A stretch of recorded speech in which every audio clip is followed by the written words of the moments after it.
Good afternoon, everybody.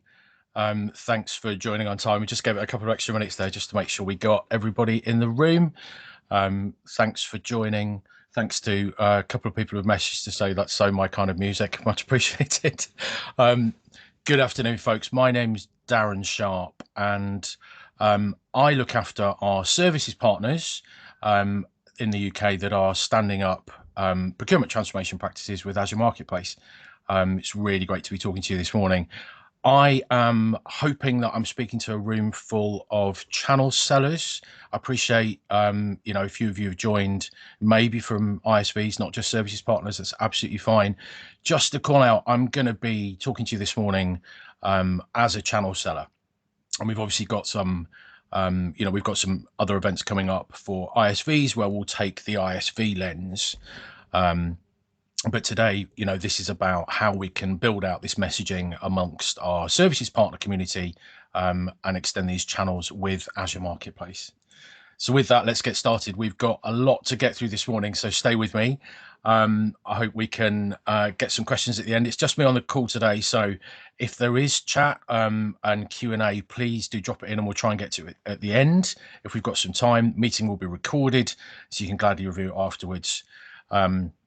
So what we're going to go through, we'll look at the cloud marketplace market as a whole today, to give us some idea as to what's happening, why these dynamics are really interesting for our customers and our partners jointly. We'll look at the needs of the evolving digital buyer and, how that those procurement transformation practices, those cloud software adoption practices are building both challenges and giving opportunities in our customers that we can address. We'll then look, the reason why we're on the call today, we'll look at multi-party private offer. We've got a little visualization and a walkthrough of actually what that means within our partner portal, partner center. and we'll look at some benefits specifically around that thereafter, and finally wrap up with some resources and some next steps. So it's a lot to cover. I'm hopeful that we can get some questions, and there'll be some great resources that we can talk about at the end. So a few of you will have seen this before. I can almost hear some groans in the audience as to why I start here. Look, I know I've said this many times before. The reason why I'm calling this out, the reason why my Blockbuster card, and it is actually my Blockbuster card, believe it or not, I know I don't look old enough, is because this is about a change in the way we consume technology. And it's to really call out. I mean, we're all aware of this journey, regardless of the age of us in the audience here. We're all aware of this journey of Netflix versus Blockbuster.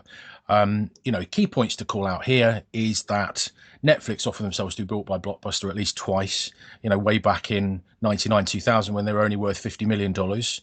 Now everybody's got a subscription. In 2007, the CEO of Netflix saw an opportunity to transform the way we consume video. And it wasn't great in those early days, in the early days of the internet. But, just 5 years later, both organizations were $3 billion. And a year later, my Blockbuster card doesn't work. Why is this relevant to cloud marketplaces? Well, the point here is these transformations in the markets that we're aware of, where we've done things very traditionally for such a long time, it can be hard to grasp the changes.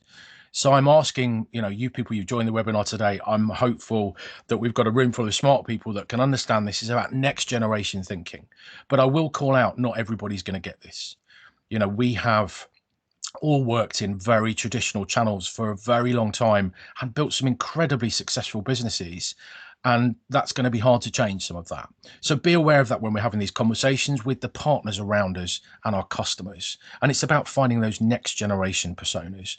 There's loads of other analogies, like Nokia. I heard the CEO of Nokia, don't know why this came a few weeks ago, say, well, I don't believe we did anything wrong.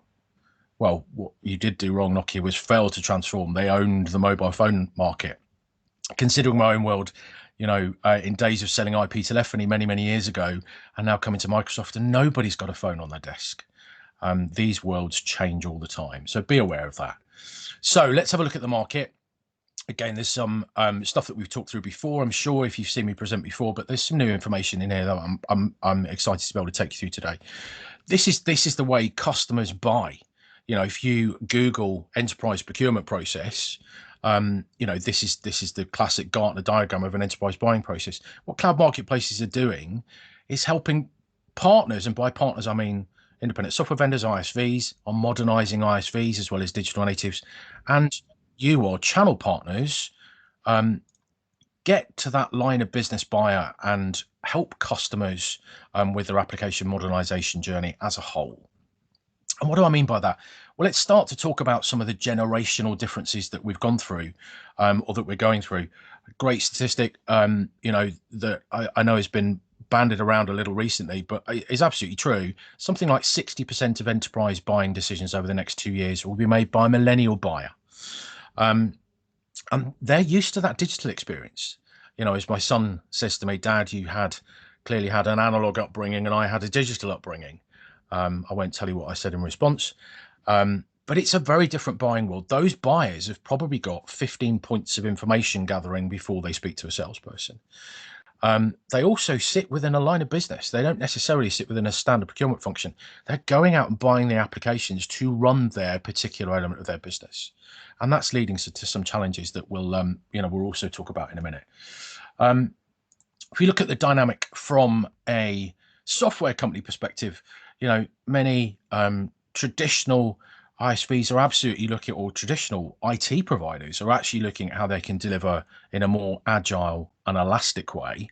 And that's leading to this digital revenue transformation of very traditional organizations that maybe have been hardware centered or maybe have been premise software centered, and are now looking to deliver with more agile application technologies like SaaS, software as a service, like virtual machines, like containers, and anything else that may come next. It's about changing the value proposition to our customers. Customers want value quicker in their buying cycle, and we're going to get onto that in a second. There's some great stats up here. I'm going to share the slides after. I know somebody asked that question a moment ago. Actually, the VC, the venture capitalist organizations, are almost mandating the new digital natives that they're investing in are starting with cloud marketplaces. And as much as maybe in a very traditional IT world, the savvy vendors have absolutely got channel partners like you guys and channel sellers, and you're delivering the majority of their business, something like in the classic tech sector, most of those vendors have got 80% plus channel source business. Actually, some of those digital natives start with 20%. But they absolutely want to acquire channels. You as channel partners and channel partner sellers own those trusted advice relationships. I'm going to come onto Microsoft's view on this in a minute, because this is where we start to really drive some transformation. To talk about some dynamics that we need to, help you leverage as Microsoft and, the world of software vendors, ISVs that are building on the Microsoft platform and using ISV to our things like our AI tooling. It's customers wanting to buy rather than build. And I'm not saying in every case, great customers are obviously using cloud technology to deliver more agile business or agile features and functions to build their business, but they're choosing to get value quicker. And that may be not necessarily committing to, going through a huge sales cycle and committing to a huge multi-million-dollar deal up front. Of course, that's still going to happen. We're all about driving commitment from our customers and then, walking together down that path. But actually, this becomes more about adoption. The way customers buy is absolutely changing. I dropped a little, there's a very old book on there called Consumption Economics, which talks about the consumption gap. And it's the gap of what features a customer can consume versus what they've actually bought. And that exists today, even in things like Microsoft Excel. How many features do you use in Excel? I can probably, thanks, Andrea. It is a great book, isn't it? I can probably name about 5 features that I use in Excel. Maybe that's because I'm an analog, had an analog upbringing. The point here is customers want value from the features within their products quicker. And that is going to change the way that our customers adopt our products. Really super important. Now, as we look at, these different buying modalities that within our customers today, this used to be shadow IT way back when. It's not shadow IT nowadays. As we were saying, that digital buyer is going and standing up the applications they need to run their business. That's leading to a great phrase, things like SaaS sprawl. What's SaaS sprawl? Well, it's the over licensing of particular technologies or applications to run a particular business. Because you're going to go out and buy 5% extra licensing to be able to go and achieve a particular outcome, actually is a different department going and buying a very similar product. And then that's also over licensed. That's SaaS sprawl. Actually, what the procurement persona needs to do, and you as channel sellers can actually go and, go have some great conversations here. It's a great conversation to have with the procurement persona. How are you managing the applications that your business is going and standing up? Because implementing a cloud marketplace strategy to manage some of that world, you can use some of those tools to help deliver governance and guardrails around who's doing what. All hyperscalers have this private marketplace functionality. The role-based access control within Azure Marketplace is very comprehensive. And we'll come on to that in a second as to kind of how that can also help deliver some governance around who's doing what. So look, some relatively new stats here, but I think this is quite compelling. Interesting on the use of AI. This is really key for you as channel sellers. You've got a world of digital native ISVs. Sorry, you've got a world of very traditional ISVs and some great relationships that you have, and they're going to extend and deepen. There is no doubt about that as those ISVs evolve and deliver more elastically and have great customer intimacy that's channel first. I'm absolutely seeing that in Microsoft world. This is really about channel. But SaaS growth is increasing at a hell of a rate as customers try and do more with less and they try and deliver more agilely. And that's also leading to this huge wastage of SaaS, this SaaS sprawl. And that's what's now giving us this opportunity to come and consolidate this world. So let's look at some needs of the buyer. Let's translate this buy versus build motion as to what you can do with cloud marketplaces. Well, there is a pedigree about being built on Azure. Let's be super clear, this is about automation. An ISV has to have majority platformed within Azure and using our tech in order to access the marketplace. And if you need to, if a partner wants to retire the MAC, the Microsoft Azure consumption commitment, there are also gates to go through to get to that MAC decrementable status, that IP co-sell ready. So there is some governance around being in this Microsoft world. And actually, bear in mind, it's not just about cloud. You're going to find lots of very Microsoft stack adjacent ISVs that are using some of the great technology in the Microsoft portfolio, like Teams, like Dynamics. This is really about an ecosystem of interoperable component parts. And hey, that Microsoft ecosystem is huge, very powerful, and has been around for a long, long time. But these value statements for a customer, these are on the leadership on the care abouts list of IT leadership within all our companies, not just IT leadership, but actually leadership functions of the business and customers that we're in today, that we work within, and the customers that we have those conversations with every day. They need to drive innovation. They need to deliver more agile. They need to drive cost out of that process. And they need to build this ecosystem of interoperable component parts, because that's getting best value. Another great stat I saw recently is that customers are willing to overspend on product if there are some adjacencies in terms of how that interoperates with another solution. And you're starting to see that in the software market, particularly now, as many ISVs start to announce these partnerships. There's a whole world of new partnerships that are going to come to the fore, and smart channel partners like yourselves that have started to uncover this journey. Smart partners are looking not only how they can deliver with their existing network of fantastic evolving ISVs, but this new world of digital native solutions. How can they bring that in a secure environment to their customer really quickly and still offer some best in class governance and some trusted advice? And that's what cloud marketplaces are doing. The stats on the right hand side make reference to the survey 2 years ago by an organization called Tackle.io. Tackle.io, a fantastic marketplace aggregator. So they help ISVs list on cloud marketplace platforms, and that's all platforms. They also do this State of Cloud Marketplaces survey, recently renamed the State of Cloud GTM, State of Cloud Go-to-Market. And the results of that survey 2 years ago, I particularly like the top set here. They ask customers, why are cloud marketplaces important to you?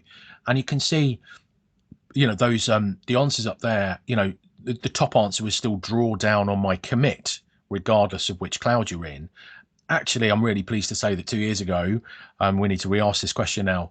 All those acceleration of time to value benefits of delivering through a cloud marketplace are becoming much more prevalent and are almost just as important as retiring that commit. So let's consolidate this. Here's the main pillars as to why customers are using cloud marketplaces and starting to deliver with partners or build with partners that are delivering in this way. Column 2, decrement the MAC. It's very important for our enterprise customers, and that MAC opportunity is huge. Those spend commitments within Microsoft are multi-millions, and they're multiple years as well. So helping a customer not only retire that existing spend commitment and get to their cloud discounts quicker, but actually increase that Azure commitment by including software is absolutely a partner sell opportunity. And what I'm going to talk to you about in a minute means that you can go and sell software into those Mac customers where you don't have the relationship, respecting the fact that those Macs are very often built by Microsoft directly. As we've just covered, streamlining the procurement function and accelerating time to value and innovating are really top of mind as those customers move to this buying process rather than building process. And then we've got some of the more advanced, it's not even that advanced, but the governance elements and the tooling that is inherent to these platforms that you as channel organizations can start to build in your customers when you have those conversations with the procurement persona. And hey, look, I'm pleased to say, this is ratified by a total economic impact survey, a TEI. Everybody needs a TEI nowadays. Look, there's some great data in here that actually does go into the time and motion style studies, and you can take this paper and put it in front of your customers to say, let's discuss. Let's have some, how does this resonate with you about, how the types of applications you're buying within your organization are changing, what controls you're putting around that, how you're innovating. And we'll come on to this in a bit more detail today in just a moment. Also, from that value perspective, we won't spend too much time on this today because this is a channel session. Bear in mind, there's huge value for an ISV to doing this. ISVs have, got very traditional channels in many senses. It's a new motion to be working with you on some of the cloud marketplace processes. It may not include distribution today as much as absolutely there is a distribution play here. We're going to talk about that later on in the call, and talk about this tier 2 MPO that we're working on at the moment. But today, the way sellers work in marketplace, it's probably only one selling partner, so we have to manage that partnership slightly differently. We won't get diverted onto that now. I know it's top of mind for many of you on the call. We'll talk about it in a moment. But bear in mind, for ISVs, that's the publisher. It's the publisher that's listing the automated solution on the platform. They have got incentives to transact. And that's really super important, because we're driving not only that elasticity, that net new incremental, that digital revenue transformation, but also providing some cloud credits to be able to deliver and incentivize customers and partners to go and transact through the marketplace, maybe to get started. And we'll come on to a bit more detail about that in a moment. So look, here's the headlines. SaaS go-to-market is moving from sales driven to ecosystem driven. Now, it's an interesting statement. What does it mean? I've mentioned the word ecosystem a few times now. Well, ecosystem is about product. It's interoperability of product. And it's also about partners. Customers used to say many years ago, I want one throat to choke. I'm pleased to say they don't say that anymore. What a crazy phrase. Customers want an ecosystem of partners that are able to deliver best-in-class services and trusted advice in their area, and also can it interoperate and communicate and build this highly efficient flywheel of delivering for a customer. So it's about software and partners coming together. You've seen hopefully before the stats from people like Canalis saying that by next year, these dates evolve really quickly. The year was 2025. That is only next year. At least a third of cloud marketplace spend will transact through partners. I think that's based on benchmarks that has come about through some of the other hyperscalers having the channel mechanisms earlier. Being brutally honest, Microsoft are mechanically a little behind in bringing this to life, as much as the platform that sits underneath this is super mature. I'm going to cover that a little bit later on. But I think that number is downplayed. I think as we get to bring this process I'm going to talk to you about in a second of multi-party private offers to life internationally, that's going to be much closer to maybe some of the tackle predictions. This is the survey results from that latest tackle paper. I won't go into it in more detail now. You can take this afterwards. It's within my assets. I'm going to share with you post the call. But within that State of Cloud GTM survey last year, 63% of those respondents had channel engagement in their marketplace procurement. I think when we get to bring this to life in a Microsoft ecosystem, that 30% is really downplayed. My personal belief is, knowing how channel partners are changing their practices and how you're actually really super interested in driving your customer into with much more agile and innovative solutions, I think this is absolutely a channel play. And given Microsoft's channel centricity, I think this is really a differentiator in the Microsoft world, that this is going to be customer first and partner always. And I credit Simon Mead a red hat for that phrase, but I love it. It's absolutely true. It really should be customer first and partner always. So look, what does this mean in a cloud marketplace? Because if you're not familiar with what this means today, you might just be thinking this is about buying. We've talked about an enterprise buyer using the catalog and and discovering applications and going and buying. Well, being super clear, that buying process doesn't have a price precedent based on who you are. The price precedent, when you log in to Azure Marketplace, and if you haven't seen it, you should go and have a look, azuremarketplace.microsoft.com, that buying process may have some price precedent on your listing based on scale, based on the volume that you're buying, but there's no recognition of who you are. What gives recognition of who you are is a private offer. It's exactly what it says on the tin. For the uninitiated on the call, and appreciate this is an absolute journey, private offers mean we don't, the person delivering that private offer, unless you're the publisher, if you're the selling partner, you don't need to publish an offer. It's a dedicated, specific offer for a customer that only that customer can see. I'm going to bring these mechanics to life in just a moment. But this is the selling process that I'm talking about. This is how we can deliver custom terms, custom price, and a custom EULA through these cloud platforms to multiple different buying personas in a really agile and efficient way. And I go back to the automation. In order to be listed in the cloud marketplace, the ISV has to have a transactable offer, has to be a transactable, built in Azure, assured within the Microsoft ecosystem product within Azure Marketplace to be able to build a private offer off the back of. Now, ISVs can deliver direct private offers. They can go to a customer directly. That strikes the fear into channel quite naturally. I've been in a channel partner for many years. Actually, two principal motions here are partner-led and not direct to ISV. I get asked this question all the time from channel partners. Darren, I fear that my ISV will just take this direct. Let me give you some reassurance, based on my experience. I'm absolutely not seeing that in a Microsoft world. In a Microsoft world, the conversations that I have with our enterprise account teams, those enterprise customers directly are saying they want partners in this flow. They want you as the trusted advisor, the professional services deliverer, the cost optimizer, the manager of this new ecosystem. This is about you, the channel partner, doing all the great things that you've maybe done for many years in terms of modern resale. All those services that have probably become invisible, when big organizations have said, we want you to be a services partner. Well, one of those great services that has become invisible potentially because it's so good is what you do as a channel partner is cost optimization, is managing spend, is helping customers deliver invoicing and all those kind of great things.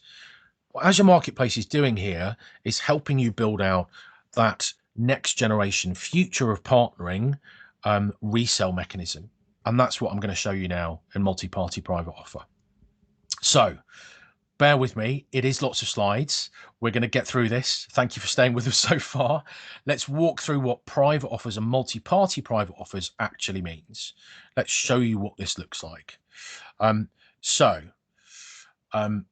Let's build the construct and be super clear what this means. Basically, let's talk about personas. We've got an ISV, an independent software vendor, both the very traditional organizations that we know and the digital natives that are starting with cloud marketplaces. They've got a transactable offer in marketplace, and they're going to go into the partner portal, partner center, and they're going to set a partner price. And that's going to go to you, the channel partner, your operations team that is working on standing these up. You've then got the ability to customize that offer. You can append the end user license agreement with your own terms. You may want to add your services in there. We'll get onto services transactability in a minute. But you're customizing the margin on that. This is not a rebate play. This is absolutely about your margin. There is no cost to you as the services partner for transacting in this way. And you then push that offer electronically onto a customer, and a customer receives within Azure portal, I'm going to show you that in a second, a dedicated link to go and accept. And then Microsoft bills, unless you're managing the Mac or the indirect EA directly. In most cases, Microsoft is the billing agent here. Now, let's think about this process. Appreciate this is a complicated diagram here. Let's think about this process just for a second. When we talk about procurement transformation, what does that mean? Well, I've spoken about the automated offer on the ISV side, on the left-hand side here.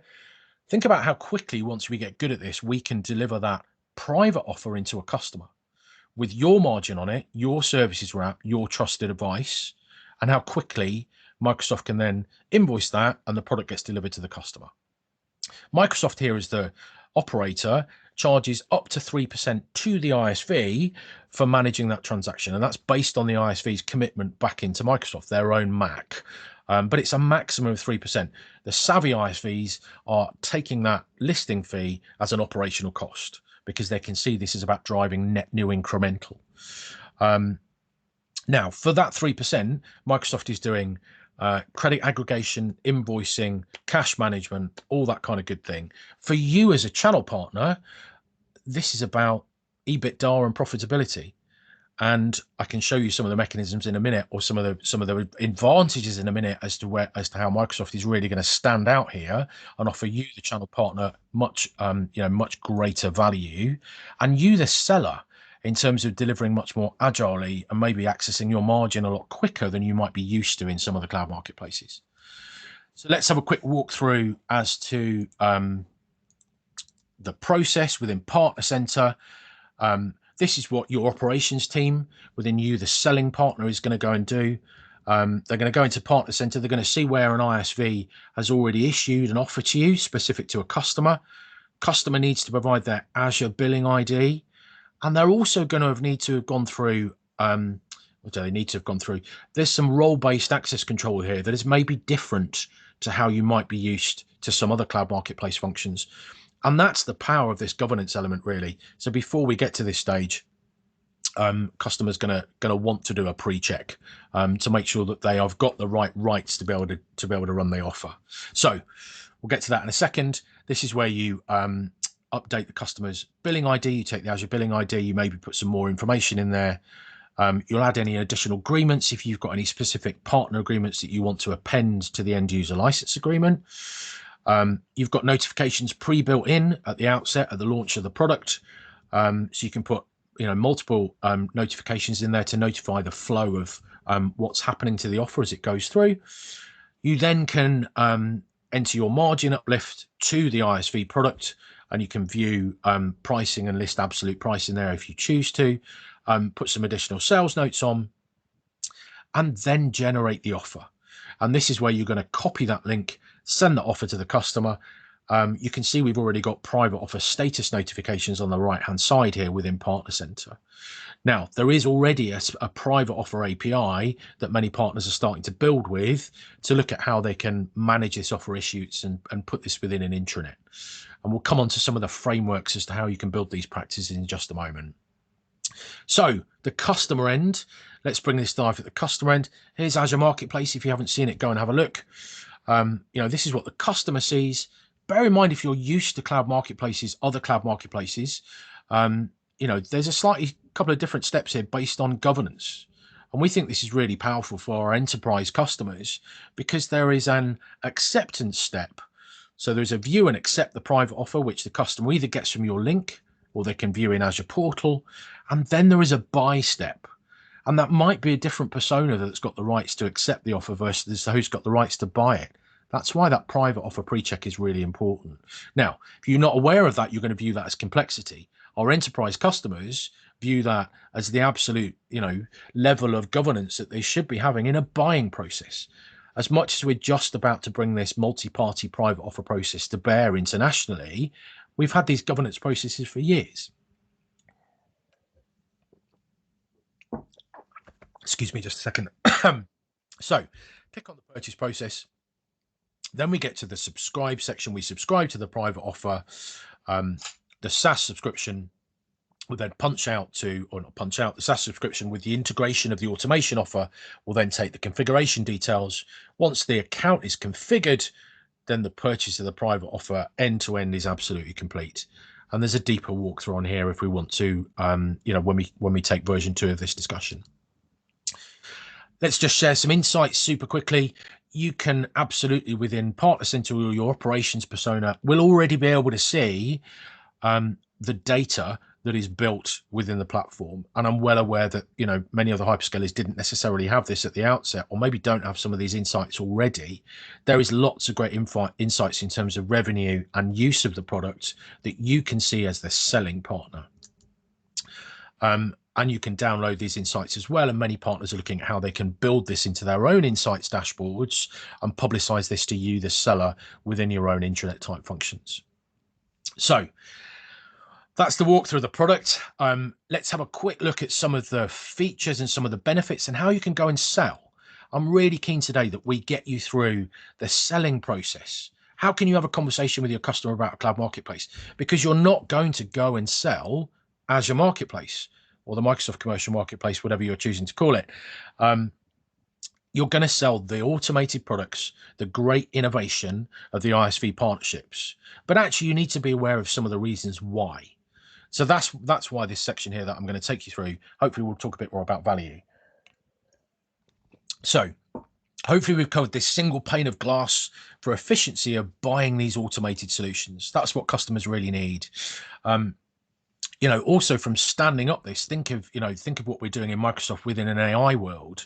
You're going to see some AI-based guided buying elements Also, from an ISV perspective, the independent software vendors that are publishing are also going to see some guided listing elements.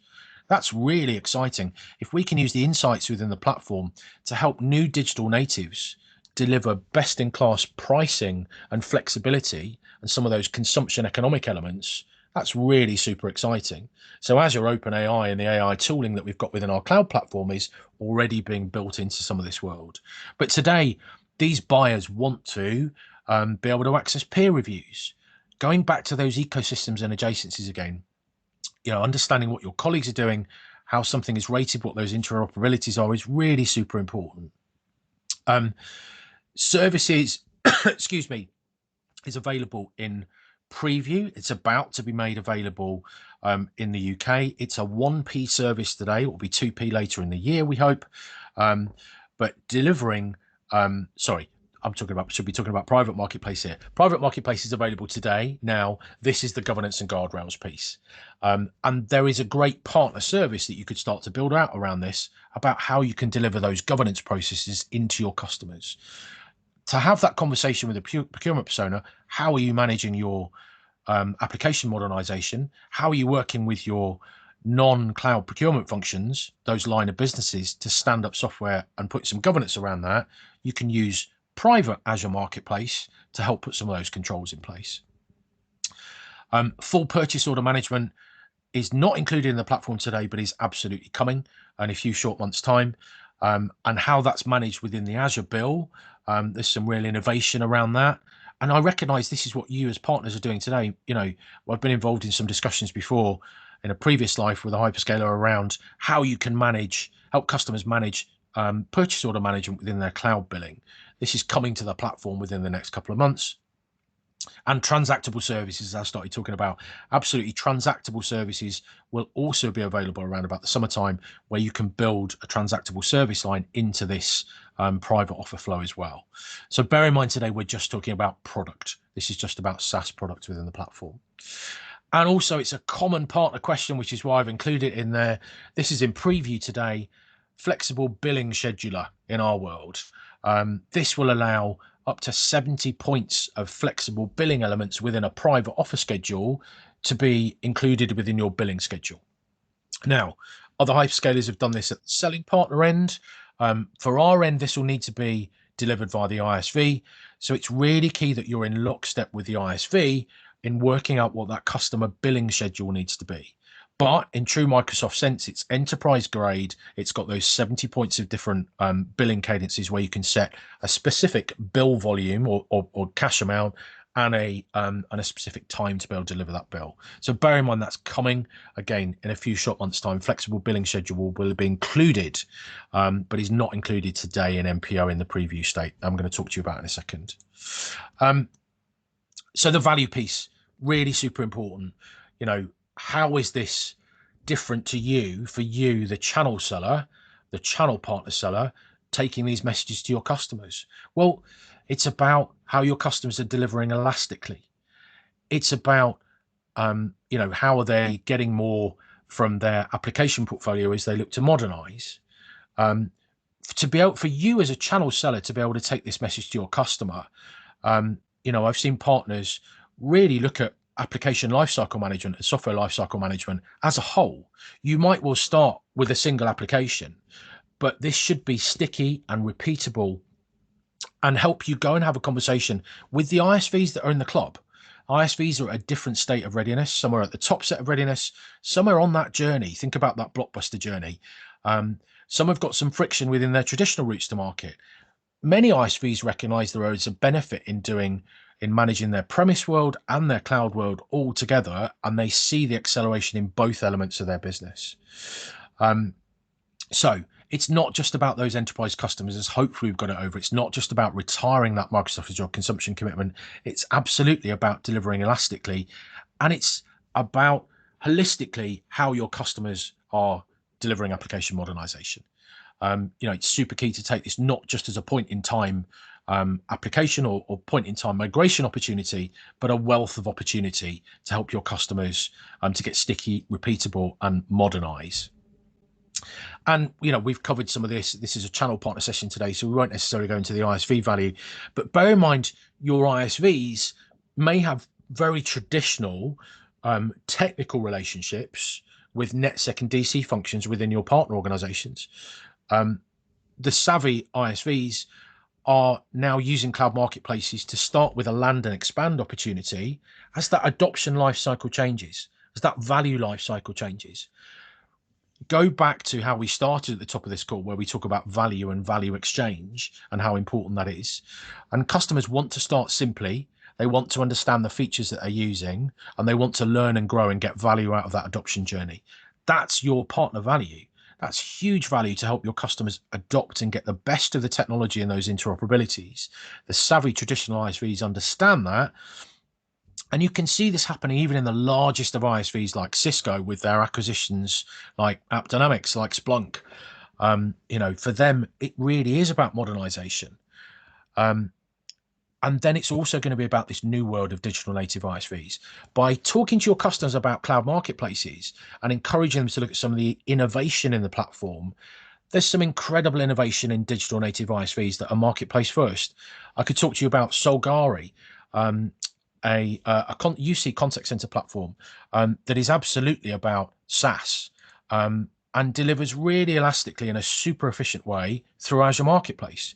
We could talk to you about Nerdio, which is only available in Azure Marketplace because it's about Azure Virtual Desktop, and they're only delivering through partners. They recognize that you, the partner, is the trusted advisor, the professional services deliverer, the cost optimizer. You are the ecosystem advisor. So applications like Nerdio that have got a super quick ROI are incredible for proving this super quick return on investment and accelerating that time to value. And there's many more innovative partners in the platform. But bear in mind, this is the new world. It's about, as I say, helping your customers modernize and evolve their probably 15 to 20 enterprise critical applications. Not all those are going to change, of course, but they're looking at some elements to do things a lot better. And there's some new categories, not necessarily new, but categories like cloud observability. It's very new to cloud, but how are those applications performing? I'm sure we're going to see many more categories. Be aware of the new vendors that you need to be working within this space, and they're going to be cloud marketplace first. So for your customer, this is about the value of you, the partner, and your platform for modern partnering.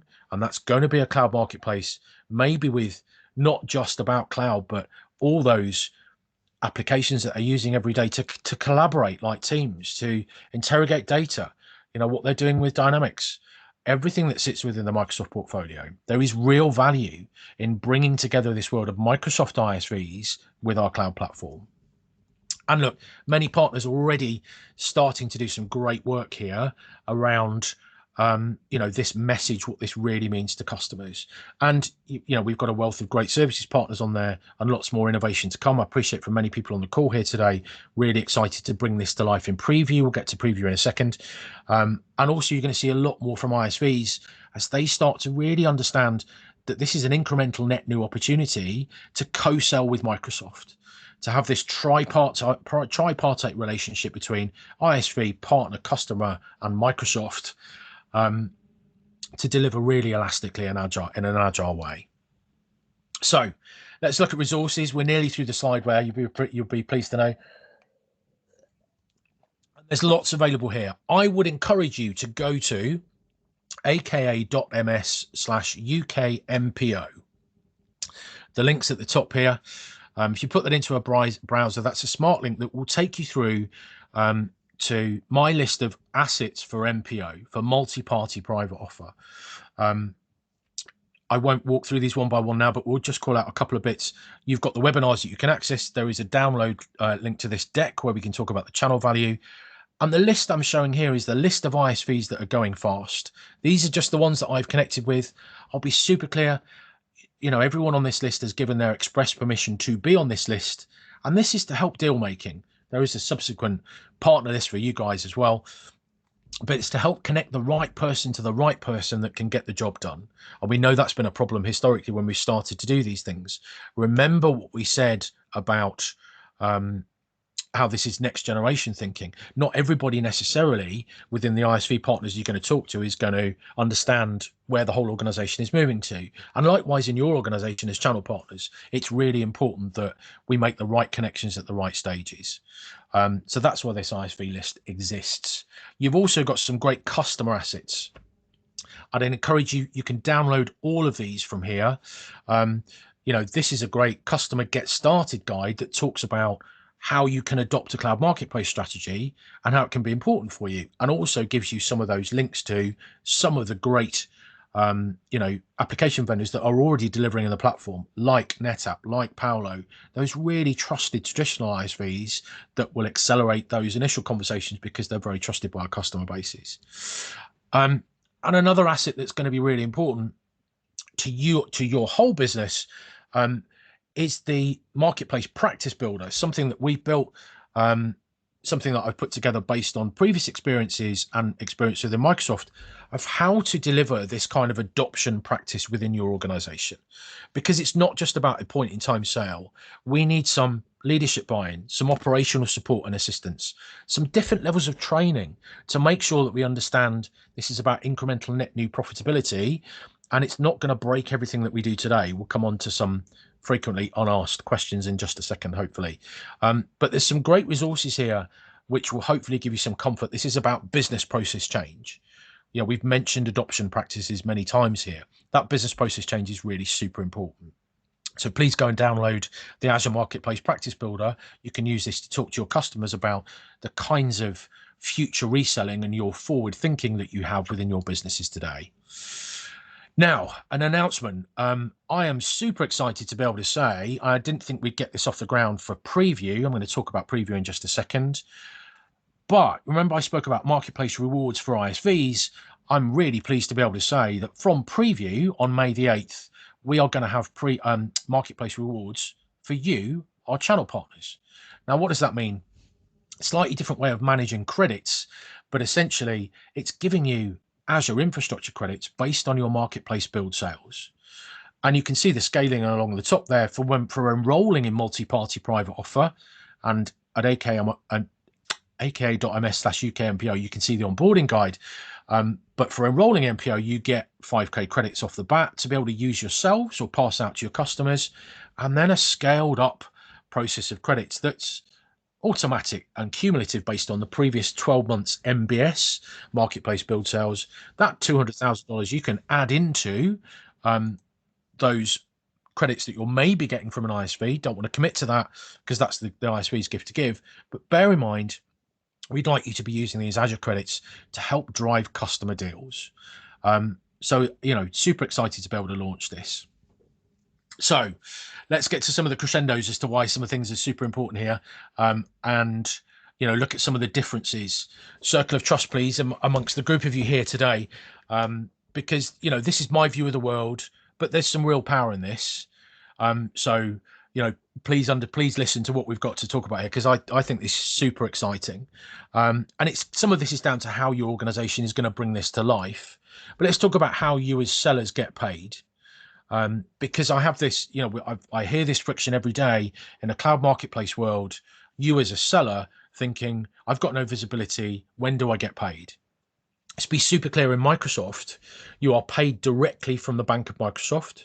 There is no banking intermediary, as we know some of the hyperscalers use. And that can be fast.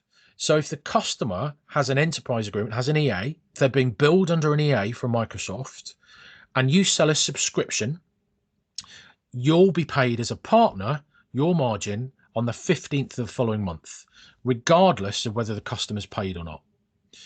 Now, I'm just calling out here the way Microsoft does business. That's how we pay out based on EAs. That could mean that you're easily going to get your margin before the customer has paid the bill, and Microsoft is managing those collections. That's really powerful. No other hyperscaler can get close to that. Let's look at the currency piece.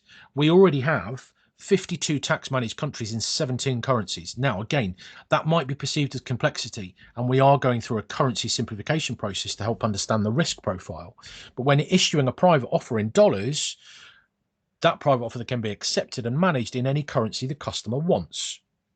That's super powerful. It means you've already built that tax management piece. It's already part of the platform. It's not anything new to how now we're now we're managing, now we're rolling out MPO over the top of that. That tax management already exists.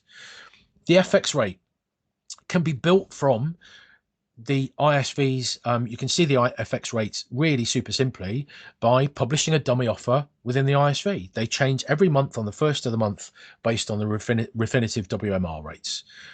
It's exposed, it's available. You can work out what that FX rate is, and your ISV that you're working with can help you do that. The risk piece will be down to how you deal with this as a partner. I don't want to necessarily call out what we're doing in other hyperscalers, because I appreciate they are well ahead of us mechanically, but I am calling out here the Microsoft publisher terms. Don't mandate your relationship with the ISV. Your contractual relationship with the ISV is down for you to manage. We are not effectively pointing the risk element to you for that revenue piece. That's down to your relationship, and I'm happy to have a conversation about that afterwards if you want to dig into more detail on that. This is partner first. Remember that Satya slide that I popped up a moment ago? Super important. This is about you, the channel partner. I really believe there is a much bigger opportunity here with Microsoft due to our 90,000 partners and the fact you are talking to our customers every day about what they're doing in their lines of business, because the Microsoft technology portfolio is everywhere. And hey, if an ISV is building, and we are seeing a lot of this, we're seeing an ISV building and they want to build with AI, they are absolutely just using some of those Microsoft tools. So the ecosystem breadth and the fact we're partner first, I think, is really powerful. So I'd love you as a seller to take some of this messaging into your everyday comms. Some frequently unasked questions. We won't go through all this today, but be aware it's in the slide deck. There's lots of no's in there. We're not going to become a reseller. We're not taking away from your business. Just should be incremental net new, and some real power in the platform. Let me just touch on the distribution piece. We're already able to sign in a distributor as an MPO partner, as a multi-party private offer partner, and we're already building the tier 2 MPO where we're helping ISVs that already have that indirect motion, and we absolutely believe that the tier 2 is integral to that channel mechanism. That tier 2 MPO is in preview in the US already. So the intent to keep the channel ecosystem intact and understand the value that's delivering to customers here is absolutely the rhythm of business in Microsoft, which is really reassuring. I promise you some frameworks. I've talked about one framework for the partner perspective. There is also a framework of adoption for customers, and you can see that kind of how to get started process within the assets at aka.ms/UKMPO.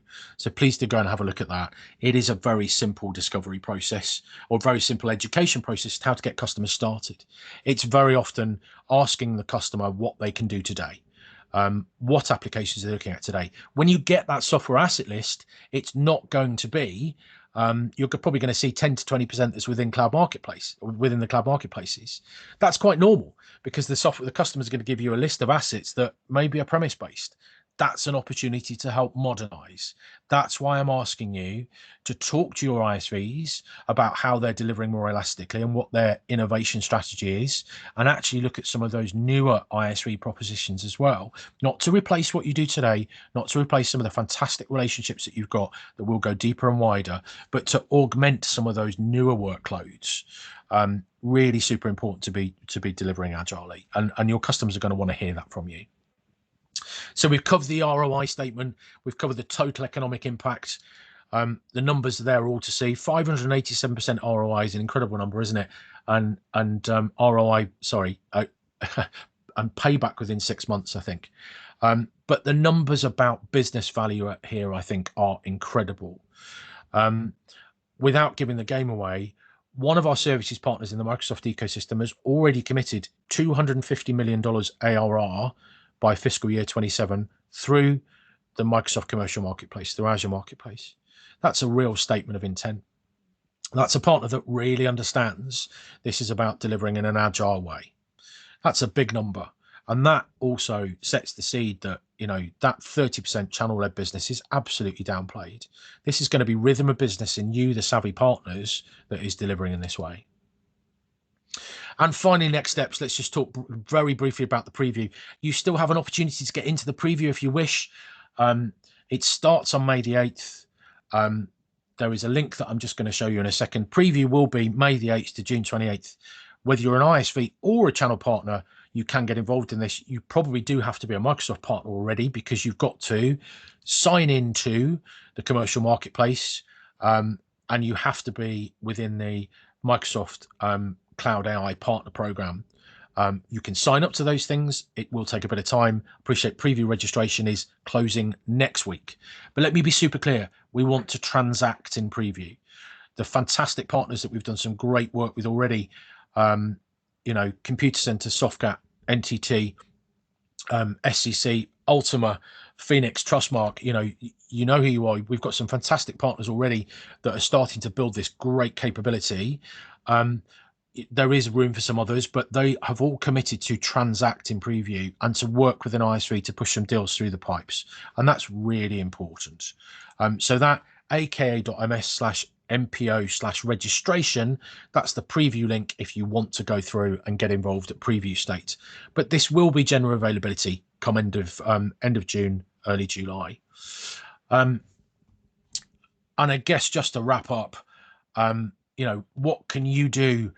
How do we get the best of this? How do we start this opportunity between us? Well, get to the assets, aka.ms/UKMPO. If we're not connected on LinkedIn, please do connect with me. Happy to take your connection so I can keep you updated, and you can keep accessing those smart links. You can also see a set of events on there. You as channel partners and our great ISVs are starting to build this connective tissue events, and we're already signed up to dealing with something like 30 events over the next 6 weeks. I'd encourage you to come and absorb some of that messaging and take that out to your customers. Work with your alliances teams in your individual partner to understand this mechanism, how you can deliver, and look at your ISVs. Look at the ISV list and actually go and take some of those propositions to market and recognize this is about incremental net new generation. And finally, don't be a Blockbuster or a Nokia or a desk phone, whatever that means. I'm encouraging you to have some next generation thinking. And I think that's really super important, that we can deliver in this more elastic and efficient way for our customers.